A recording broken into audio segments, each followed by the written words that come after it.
Good morning, champions of the world, and good morning to all Chelsea fans all over the globe and also other football lovers. Yes, a whole lot happened yesterday in the UEFA Champions League. A whole lot happened yesterday.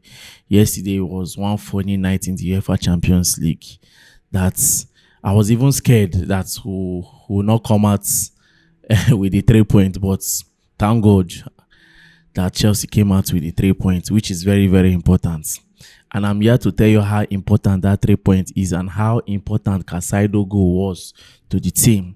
And not only that, I'm also going to talk about the injury issues surrounding the club and also the transfer saga of Jeremy Jacquet, how far Chelsea has gone. But before I dive into that properly, the way you normally support us, make sure you like. The more you like, the more YouTube recommend this video to other football lovers around the globe. And also, don't fail to subscribe. 50,000 subscriber in no due time is the goal, so that before this year end, at least me go carry that 100k award. You know, got say Oblis Football TV the whole am. At least me go carry am. You understand? Thank you, because I know you guys are going to do it for us. All right, let's start with the Champions League game yesterday. Yesterday was a very brutal one. Let me be honest with you, because I never saw it coming. I never saw it coming.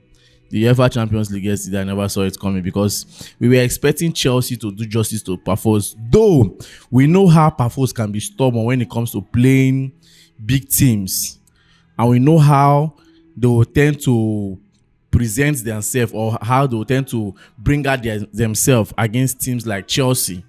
You understand? But we never expected them to sit so deep. For the first time, truth be told, just only few Chelsea fans that we are saying we can never even break their defense line. See, anybody that understand football, that have played, in short, that play football, not be to watch, that play, we understand what happened yesterday. Because, like I said, I don't know the level of block those people we are playing. Is it low block or block low? Because God, is there anything? You get anything we no do? But Casaido came for the rescue. That was why he was able to win the man of the match. Apart from the goal save, he was fantastic in that game. He was dynamic in that game. But I need more from Casaido. I know what Casaido can do on a normal day. You understand? But anyhow, winning man of the match was very, very important.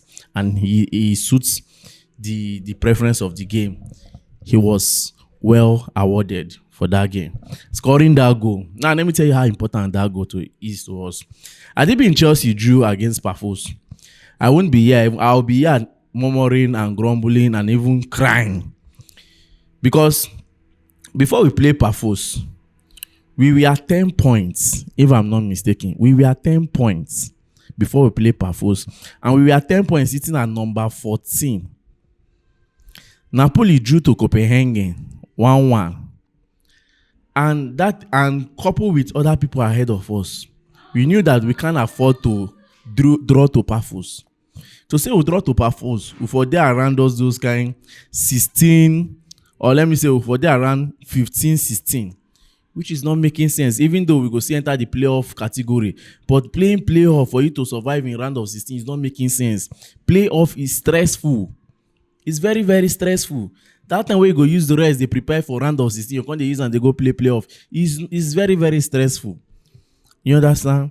So, when I looked at the Champions League table, and I said that, thank God though, Casaido, thank you. Because of looking at the Champions League table, from number 6 position, which is Paris Saint-Germain, even Tottenham Hotspur that is with 14 points. In short, from Real Madrid from the number 3 position, from Real Madrid down to number 13, which is Atlanta, nobody is safe. Nobody is safe. Because the table can change overnight. And table changing overnight is going to be on Wednesday. On Wednesday, it's going to be very, very tight. It's going to be very, very hot. In short, I will advise you people avoid Champions League next week. For those of you that that follow all these bets tip or all avoid Champions League next week, because it's going to be everybody will be fighting to survive in the round of 16, in the direct entry to the round of 16. Everybody will be fighting for top 8. Everybody from 13th position to number 3, everybody will be fighting for top 8. Real Madrid will be fighting, Liverpool will be fighting, Tottenham will be fighting, PSG will be fighting, Newcastle will be fighting, Chelsea will be fighting, Barca will be fighting, Sporting CP, Man City, Atletico Madrid, coupled with Atlanta, they will be fighting for top 3. Top 3. Top 8, sorry. They'll be fighting for top 8. So you see, the moment Casado scored that goal yesterday, I was like, God, I survived. Because at that point, I've never been so tired. I've never been so pained like this in a particular game. A game where your opponent, all they just came to do is just to come and sit back. We got the 3 point. Now we are going to be playing Napoli next week. If Chelsea should beat Napoli, I don't want to know, but scoreline will also matters. Scoreline will matters too. If Chelsea should beat Napoli with a very good goal margin, I bet you Chelsea will finish first 5 or first 6. We're not going to even approach 7 or 8. I'm telling you the truth. So next week will be very, very crucial. And let me tell you something. Chelsea is going to win. Chelsea is going to finish top 8. When luck don't enter your side, that's where it be. And let me tell you something. You see Champions League like this, now this kind of Champions League season where they like this, now you always see Chelsea do something. That moment where you say all hope is lost, now so it always be. You understand? If I tell you how that Atlanta loss pay me, you go to say they like that loss. Oh, lost to Atlanta. He pay me. Oh, he pay me. Then talking about players that are injured and all the rest. Well, Philip Jorgensen was taken off yesterday due to 1 or 2 knock, and the coach was not really happy about it because according to him, he was okay with his performance in the first half. Even against Charlton, was okay with it. So him leaving after the first half, it was disappointing. And an injury, if you risk him. So all I can say is quick recovery. And for those of you asking, why did he remove Reece James? Reece James too Reece James is not injured. No, he is not injured. It was a precautionary measure because he need Reece James to be fit for at least.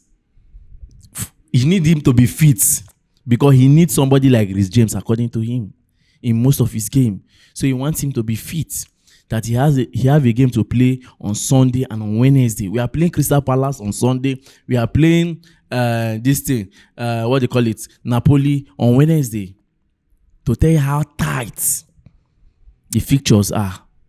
You understand? So it was a very good one for the team, and I'm very happy that we managed to secure that win. Casado, understand? I will dedicate your goal. I'm going to dedicate your goal this Sunday. And talking about the transfer, so far so good. We have not heard anything much about the transfer, just that we have been hearing speculated fee that Chelsea are tabling a fee of £39 million, I'll be 36 million pounds plus add-ons. Everything should be £40 million. And I'm like, you want to sign a 20-year-old player from Reece, a player that I'll say this season is his first. I don't know as I'll put them. Like, now the first time when they play in professional this team, when they make a professional appearance. Okay, let's say last season, towards the end of last season, when they make a professional appearance, like you want to spend 40 million on signing. I'm not downplaying what Jeremy Jacquet can do for you, but I can't dance to the tune of spending much on a defender like that. If you will spend 40 million on signing a defender that you will not bring to the club when the club need a defender, then there's no need signing. Except Chelsea want to play this card of, that Disasi is back.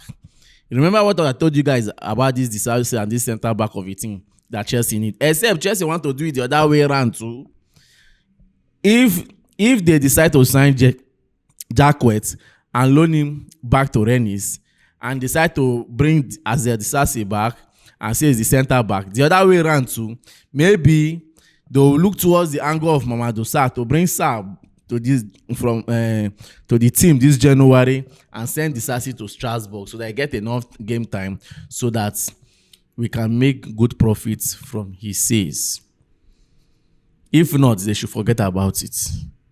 They should forget about it. And talking about Jacquet, for me, that deal, for me, I for saying Manchester just back out from that deal. They should just back out from that deal and think of something else. Think of I'm mentioning Mourinho of Nottingham Forest. Chelsea, look towards that angle. That guy is good. That guy is good. And not only that, as for Kopama, Palmer should be fit against Crystal Palace. We are expecting him to be available against Crystal Palace this Sunday. You understand?